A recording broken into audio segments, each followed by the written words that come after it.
Hey guys, this is the Football Truth Podcast. Welcome. I'm with Nathan Nussbaum of MoveMed on Instagram. Welcome. Thanks for having me, bro. Yeah, of course, my pleasure. We just spent about an hour going through a few things. He was poking some holes at my body, my feet, everything tip top, and super interesting. And I'm excited to have him on, ask a few questions, see if we can dive deeper into how he works with athletes and people from all lines of work. We'll see, of course. Just to get started, as a basic question, when someone comes to you with injury, where do you start? Well, it depends on their familiarity with what we're looking into doing. I mean, if they already have some network of rehab specialists in their pocket, then there's going to be a bunch of things tried. Yeah.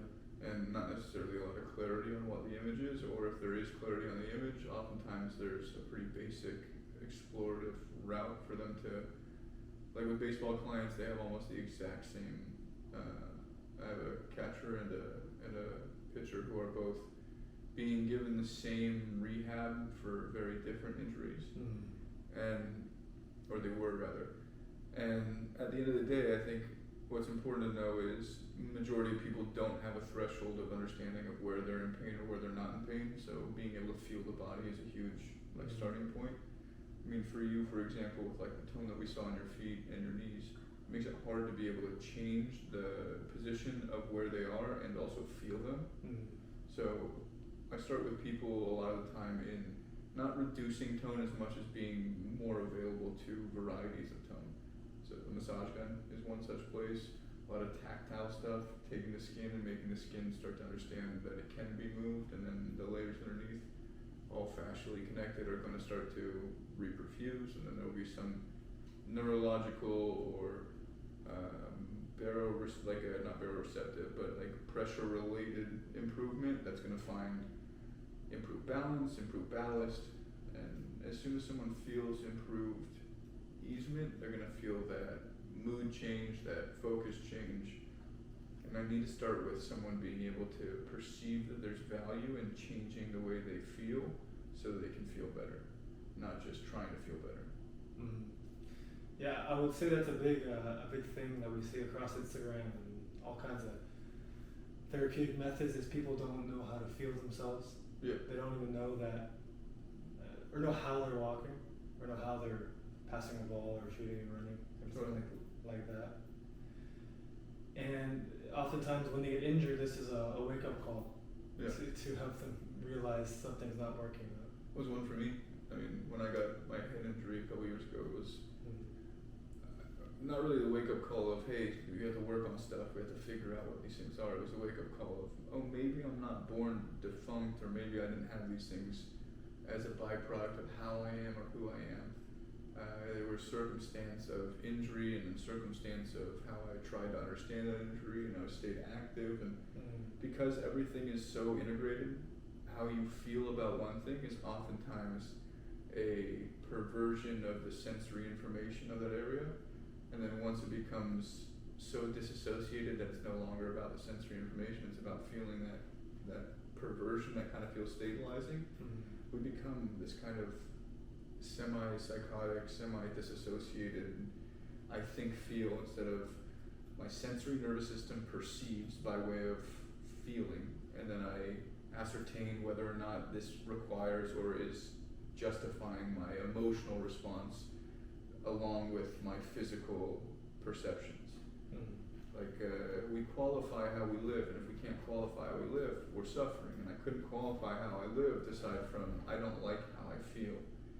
And I couldn't figure out from anyone else how could I feel better while also still respecting the qualities of perception that I have at present. And not a single person could train that for me or help me train that, but there were a number of people who could get me deeper in touch with my sensation and my sensory nerves. And that was what, 3 years later, I'm happy about being alive instead of, all right, another day, let's figure out how to make today a little better. Where you have a lot of physical tension, I was on edge like a beaten dog. Like there was always something to look at, always something making my ears ring. Yeah, just an intensity factor that wasn't present for anyone else or most other people. So 3 years ago, with a concussion or more than one concussion, that was where things started. It started probably when I was a little kid, when I first had my concussion, or my first concussion. I was biking and I hit my head on a telephone pole and I was unconscious in the cul-de-sac. But to the same, I mean, neurodivergent behavior, although we qualify it as being like the autism spectrum or ADD, ADHD, OCD, whatever it may be, there's so much overlap between trauma and neurodivergence. Just the same, there's so much overlap between stress building up or stress intolerance and neurodivergence. So at the end of the day, how do we qualify that someone is at a deficit or is definitively this on this scale if we don't have a neutral to composite? These are the base elemental nutrients that we have to have over this course of time, this amount of sun exposure, this amount of stimulus, and this amount of injury coherence, not necessarily being injured and then figuring it out, but the basics of falling. There was pain. How do I make sense of the pain? Well, the pain made sense for you. Do you rationalize it, or do you try to figure out how to mitigate the pain in the future? And more often than not, people will rationalize the pain, being like, I am susceptible to pain, or this is how I am. But no, you're making sense of something and you're becoming the thing instead of being present to the thing. And if we become the thing, we are, like I was, it's depressing to be concussed. If I was concussed or if I'm injured, I'm depressed. I like to be in participation. I like to be able to do the things. And if I'm injured, well, dude, I don't know if I can do that. I have to wait till my injury. But if I'm always injured and there's no scale, I grew up from a young age feeling like I was always injured and I didn't know where it came from. I blamed it on maybe I have this condition, maybe I have this condition. When I found out that head injuries could do what they did, I started to understand a lot of things. And it made it way clearer that I could have been injured, I could have been traumatized on top of it, I could have been born with some spectrum type disorder where I have this propensity to be very sound sensitive, or I have this propensity to be very like alert and focal. I don't know. But finding out the what and the whatevers don't really help me figure out how to feel better in this moment. Like how to just relax, chill, not care. Like my dog is sleeping next to you and she was crying a minute ago when she didn't know what we were doing. Yeah, it's funny how animals are almost sometimes smarter than humans. I'd say Because they're able to relax, and yeah, they trust themselves. in relation to athletes and injuries and sports training, that kind of topic is not talked about in gyms or let's say major strength and conditioning departments at professional clubs. I agree with you. I think that they're also not clear on what relaxing is. I mean, to be fair, with the exception of maybe some European sports, majority of the people that are coaching staff or in some degree of maintenance staff have way less fit features and way less fit nervous systems than the people that are actually participating. Yeah. So with that said, there's a degree of their ability to perceive and assess information at a rate much slower than the athletes they're talking to. And thereby they're being spoken to as if they're dumb by dumb people. So there's this notion of you're not even worth the effort, because a lot of these people who are athletes have these injuries, and so they're frenetic, they're uncomfortable, they don't like to stay still with their eyes, they don't like to stay still with their feet. And if they knew that there was a degree of therapy that existed beyond the sitting down in a chair or being put into a rehab clinic and being asked to do some ridiculous stuff that 3 sets of 10. Dude, there's a point in time that lifting is the best thing in the world for you. The only way for us to get there is to know that we have the ability to do every basic thing normally. And if we get too fixated on how to do the basic things really uniquely or really special, we're never going to have the ability to just drop what we're doing and try something different. So, a couple of things. You couldn't cycle comfortably in a way that that makes sense with the Goda stack or with like the WEC method head over foot. It would destabilize the bike, or it would just require too much interplay with other parts of your body that just over time don't make sense for energy utility. But if you think in terms of leverage, if you're in a good posture, you're going to have better leverage. You're going to be able to utilize the strength of your arms against the strength of your legs. Everyone is pulling or guarding the in and up, their shoulders away from their hips, or their feet, they're like reaching into their toes away from their diaphragm, instead of trying to create that composite core pressure where their psoas feels adequately saturated. The diaphragm feels like it's being like it's displacing pressure against the gut instead of feeling like it's lifting away from the gut. And you'll see that majority of athletes have this kind of like six-pack that doesn't feel good. So you touch it, you can't feel like the I guess the way to equate it is children have much like softer, much more pliable features, but they also oftentimes experience much more of their body. And the reason why they have much more pliable features, aside from not having the tone over time or the injuries over time, is because they're utilizing the pressure channels, and that pressure vacuum is essentially being whipped into bracing. It has to brace, otherwise something's going to get injured. But because they're not doing it actively, trying to brace preemptively, it's happening at the end of that kinetic threshold where they have to reticulate the force. So because they're reticulating it, they're using all of their limbs to not just create the output, but each time they make that force, they bring it back. They bring that force back into their bodies. So that's why you'll see kids don't have the shredded six-pack, but they can do all the things that athlete can do. And that's because they have the perturbation, they have that consistent, like, I'm doing something, and then they're doing it in all these different dynamics, retaining the same force value, and because they're not focused on how to do it perfect, you'll see a smile on their face, you'll see like open peripherals, you'll see this like open, willing to experience the threat of forces kind of thing.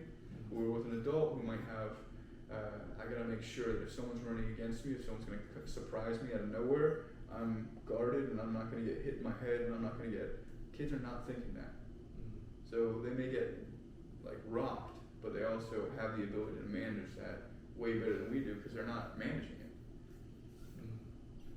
I guess the long story is your emotions, your feelings, like your sensory body, and then the emotions being processed, they're one and the same on the midline. So if we're coherent, that is, if say I'm really intense in my body, and there's like a lot of information being processed, and I'm not trying to tell my body to do things, I'm just processing at the rate, and I'm not trying to get more intense and try to fuel other processes. I'm just managing it what I can, and where I need to, I may like upregulate concurrently or downregulate a little bit. But because there's not a consistency of intonation or tone or neurological like frequency, you're finding a lot of people create a ton of inflammation in their solar plexus because they're trying to move their body from a part of their body that's the most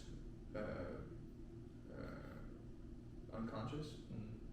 And as they start to move their body from there, they lose out on the leverages of their body that is the most conscious, because this requires oxygen to press against, to displace against that. And if you're not actively displacing, you're just creating core tension, you've literally taken your diaphragm out of the equation. So everyone's living in this in and up, and then that down and out without the finger trap, the Chinese finger trap that pulls you back together. And they're trying to do this. They're trying to pull the thing apart, and they're feeling that core get tight, and they're like, look at my core brace. Yeah. Well, no, that's not how you get the whole thing, the whole sleeve to compress. You have to press it all the way in. And in the book, we have a Chinese finger trap as a visual. No, it's perfect. I mean, I think it represents the idea of integration. Yeah. Which is the opposite of what you see in the gym when they just think more numbers on a barbell, bigger muscles, being able to hold a plank longer than someone else, and somehow that is supposed to translate to performance on the field. So I get that specific one, the performance on the field thing. I think the biggest thing is that most athletes, like if we were to talk for you, for example, your thorax and your T-spine are short because of how much tension you have in that midline. That rectus is probably pulling you down, so you can generate leg flexion before you'd be generating like lung volume. But that lung volume creates a bigger U, meaning it makes you more kinetically potentiated if you can leverage force off of it. The thing is, because soccer and other things are so fast paced, there's a degree of now, as opposed to let's play around. And the more you allow for your nervous system to be on point without having to be here, that's why there's a huge difference between baseball and soccer, because they look down versus look up. And you'll see a huge difference in their posture. They're like the total opposite. But think, they both sprint, they both create like short period bursts, depending on the position that is. There's still a visual tracking. Obviously, the ball is much bigger in one. But at the end of the day, you're still working with a lot of the same mechanics at a different plane or a different position. The biggest thing that people do is that they try to orient around the object instead of being that consistency. And the thing is, because there's the one object and there's not a whole lot of articulation that can go to it, soccer ends up trying to become closer to the object to manage the object. Where baseball they have a bat. There's bilateral rotation across their body instead of their body having to rotate to manage it. And then they bilaterally rotate across their body instead of their body you know what I'm saying? Yeah. So there's different degrees of coordination. I'd say a soccer player would benefit the most from like the kneeling core. You're gonna find out. Yeah. There's gonna be a degree of like, whoa, I didn't know I had these muscles. Excuse me, pardon me. Yeah. And there'll also be a lot of points where you'll be like, I have a lot of coordination in these things. I don't really need to work on this because it's not something that's the deficit. But integrating it is the deficit. So where working out is a value, it's where I said before, holding the tension through the different vectors. So you're like, oh, I can do all these things. But if someone goes in and they're like staying in like similar tone and they're like, let's push into this tone, ridiculous. Yeah. Nowhere. You're gonna go nowhere. That being said, I'm stronger than 95% of the biomed community without lifting right now. And that's to say, like the community that goes in and they're not lifting, they're doing other extra exercises that are exactly to fend off the wearing of lifting. Your ability to create force is your ability to also handle forces. So you're training handling forces when you're lifting. And I think that's something that a lot of people should understand. Like, if you're not being dumb about it, but you do kind of, when I say dumb about it, I would say dumb is I have to spell it out instead of doing something that's maybe a little reckless and a little fun. So you can be dumb about it and be like, I'm doing it right, I'm doing it good. Yeah. Or you can be, let's be really specific. And there's a degree of dumbing down your system versus recognizing how dumb you are. Recognize how dumb you are, have fun with it, that's awesome. Don't dumb down your system. And that's where I think you see a lot of this. Like you go into the gym, all right, let's do some chest press. You're a soccer player, what are you doing chest press for? Well, I want these muscles to be big for these. Yeah, but how are you creating the leverage? How is that tensegrous tension being created? When I lifted, I haven't lifted in the last couple of years because I've been fixing my head, but I'm feeling good about it now. Where a lot of times when I go and exercise, I don't have the same muscle intensity that I used to, and I miss that. That's something everyone needs. Like the feeling like rugby players when they run through each other. Think soccer and football mixed together. Okay, you still have the same coordination of having to like move on the field, but you need to be able to also not be broken by the other person moving on the field. Soccer players move like they're about to be broken. Well, there's an argument to be said that the best football players and soccer players, but then also of course other sports, are the ones who can stay relaxed in those environments. Sure, but relax that's the thing. Laxity and relax. Where I said like when I touched this thing here and you had felt the pump change. laxity would be that I can't create tone there, so I'm not going to. I'm going to depend on other things, and that's, you might see like, oh, that person's bowing and cornering or doing